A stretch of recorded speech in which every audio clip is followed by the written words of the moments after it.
नमोस्तु Acharya Shri. Mukesh Jain Bukharia New Jersey USA से इन्होंने अपनी शंका भेजी है। आहारक शरीर सप्तम गुण स्थान व्रति मुनि के नहीं होता है क्या? आहारक शरीर सबसे पहले तो ये ध्यान रखना किसको होता है, मुनि को होता है। और मुनि में भी जिसको आहारक रिद्धि की प्राप्ति हो उसे ही आहारक शरीर होता है। इसकी जो लब्धि है, शक्ति है, ये तो सप्तम गुण स्थान में प्राप्त हो जाती है, लेकिन इसका उपयोग सप्तम गुण स्थान में नहीं होता है। उपयोग जो होता है वो छठे गुण स्थान में होता है। इसलिए जहाँ भी आप पढ़ेंगे तो क्या पढ़ेंगे, छठे गुण स्थान वर्ती को आहारक शरीर होता है। इसका मतलब क्या होता है, इसका जो उपयोग है, क्योंकि प्रमाद दशा में ही, प्रमत्त दशा में ही इसका उपयोग किया जा सकता है। अप्रमत्त दशा में इसका उपयोग नहीं किया जा सकता। इसलिए अप्रमत्त दशा में जिसका उपयोग नहीं हो रहा है, इसलिए शास्त्रों में उसका नाम नहीं आया है। लेकिन लब्धि रूप में, शक्ति रूप में, सप्तम गुण स्थान में भी यह आहारक शरीर की रिद्धि उनके पास होती है। लेकिन उपयोग में, कार्य में कब आता है, जब अपने अप्रमत्त से आकर के हट करके यह प्रमत्त दशा में आते हैं, छठम गुण स्थान में आते हैं।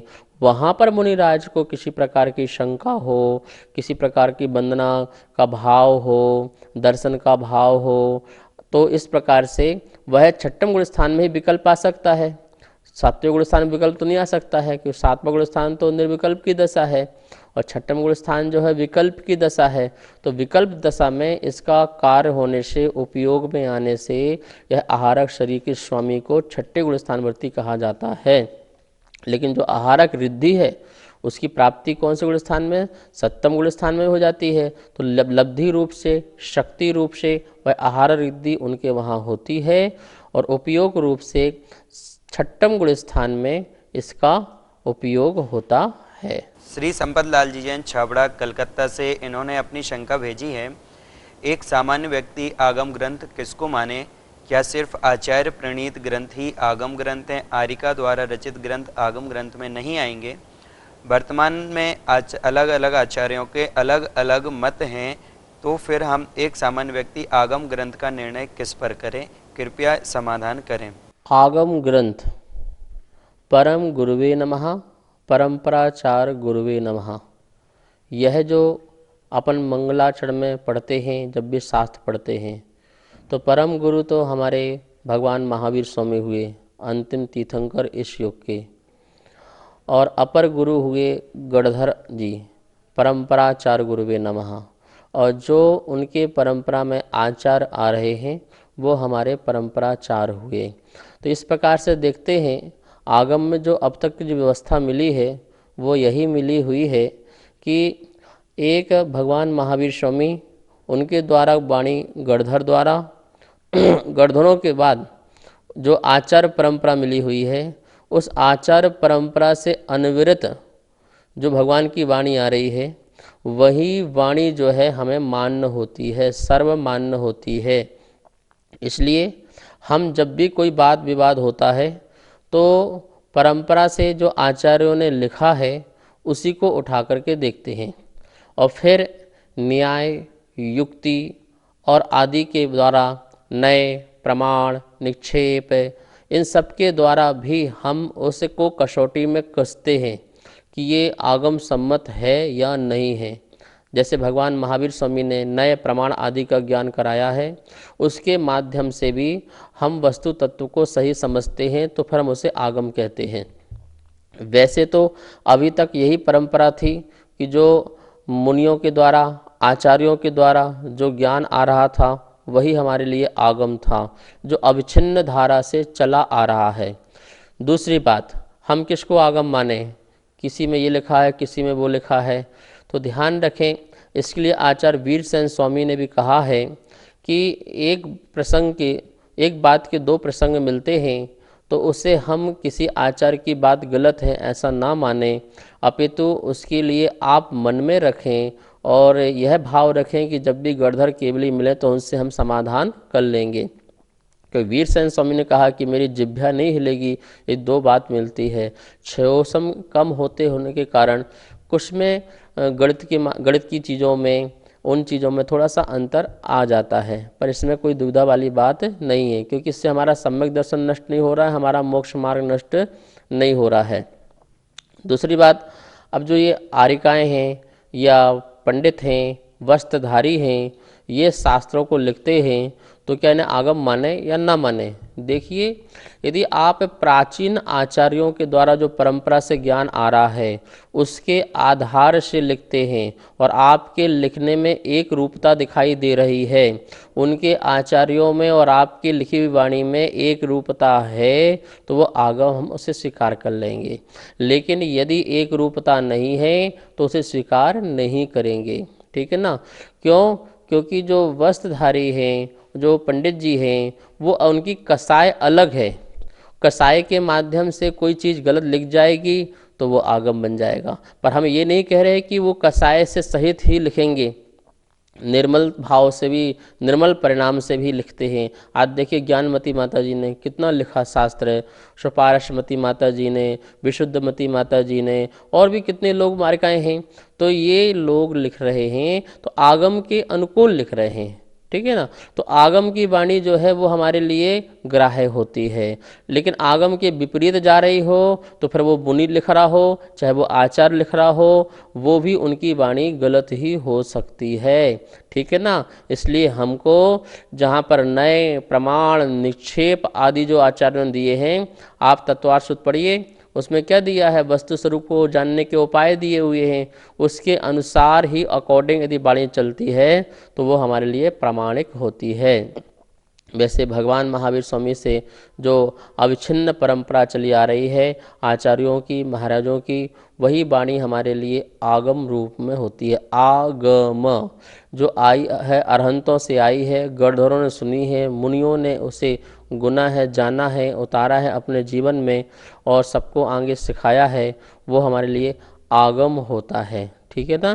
तो इस प्रकार से हमें तो आगम में भी पूर्ण आगम नहीं मिला है, दृष्टिवाद का कुछ ही अंश हमारे पास आज मौजूद है, बाकी तो क्या है, वह हमारे पाप कर्म का उदय था, जो पूरा का पूरा आगम हम तक पहुंच नहीं पाया है। तो इस प्रकार से आप ध्यान रखेंगे कि हमें कसौटी में कसना है, और यदि एक बात में दो आचार्यों के मत हैं तो उसे सहसा ही गलत स्वीकार नहीं करना है, उसका चिंतन मंथन करना है, बुद्धि से सिद्ध करना है, अन्यथा उसको मन में रखिए। और कभी गणधर महावीर स्वामी आदि मिले, अन्य तीर्थंकर आदि मिले तो उनके सम्मिश्रण में हम इसको समझेंगे, ठीक है। नमोस्तु आचार्य श्री। राजकुमारी दीदी शाहीगढ़ सागर मध्य प्रदेश से, इन्होंने अपनी शंका भेजी है, निष्कुट क्षेत्र कहाँ हैं और कितने हैं? यदि जीव का मरण तृष्णाड़ी के भीतर हो जाता है तो क्या मरण करके उसे निष्कुट क्षेत्र में ही आना पड़ता है? कृपया समाधान करें। आगम में आचार्य पूज्यपाद स्वामी जिन्होंने तत्वार्थ सूत्र की टीका लिखी है, उसमें उन्होंने दूसरे अध्याय के 28 सूत्र में यह बात लिखी है कि निष्कुट क्षेत्र कहाँ हैं। लोकाग्र कोणम निष्कुट क्षेत्रम, यह सूत्र दिया है उन्होंने। लोक के अग्रभाग का जो कोने हैं उसे निष्कुट क्षेत्र कहा है उन्होंने। किसी भी जीव को यदि वहाँ पर जन्म लेना है तो वह तृष्णाली से उसको बाहर जाना पड़ेगा। वह निष्कुट क्षेत्र में जन्म लेने के लिए यदि वो तृष्णाली के बाहर भी है, अधोलोक के नीचे वाले स्थान पर है और तृष्णाली के बाहर है, तो तृष्णाली के अंदर आकर के फिर ऊपर जा कर के और निष्कुट क्षेत्र जो 4 कोने बता रहे हैं आचार्य भगवान, जो शिखर भाग में, शिखर के भाग में, लोक के शिखर अग्र भाग में जो कोने हैं वो निष्कुट क्षेत्र हैं, और वहाँ पर उसको जा कर के जन्म लेना है तो वह तृष्णाली के बाहर जा कर के जन्म लेगा। और रही बात जो कि वो तृष्णाली में यदि जन्म लेना है तो उसके लिए बाहर जाने की कोई ज़रूरत नहीं है, क्योंकि बाहर अंदर जो है तृष्णाली में निष्कुट क्षेत्र होते नहीं हैं। तो तृष्णाली में वो 2 मोड़ में कहीं भी जन्म ले सकता है तृष्णाली में, लेकिन तृष्णाली की यदि बाहर जाना है तो उसे नियम से तीसरे मोड़ में या 2 मोड़ में भी वह बाहर जा सकता है। निष्कुट क्षेत्र में जाना है तो उसे 3 मोड़ लगाना पड़ेंगे, तब वो निष्कुट क्षेत्र में पहुंच पाता है। आचार्य श्री के गृहस्थ जीवन के पिता श्री खेमचंद जी जैन जबलपुर, इन्होंने अपनी जिज्ञासा भेजी है।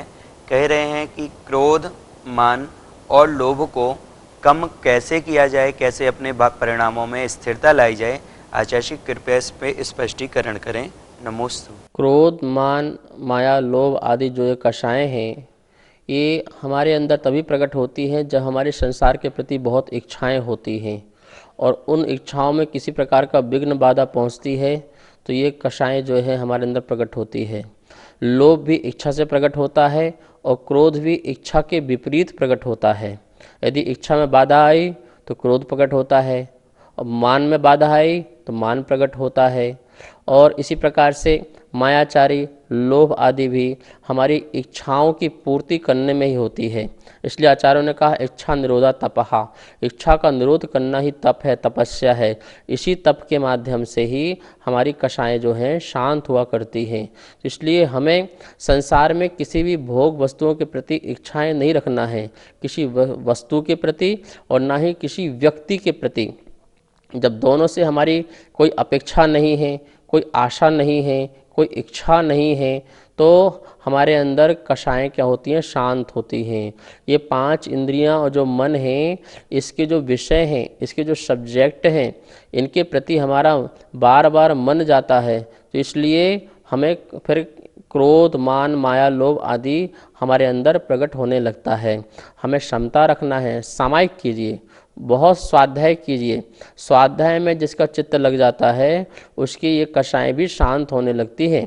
जो व्यक्ति बहुत स्वाध्याय करे, अपना दिन रात स्वाध्याय में लीन हो, जाप में लीन हो, ध्यान में लीन हो, प्रभु की भक्ति में लीन हो, जो इस प्रकार के शुभ काम में अपना ज़्यादा समय बिताता है, उसकी कषाएं शांत होती हैं, सांसारिक संबंधी, अशुभ संबंधी।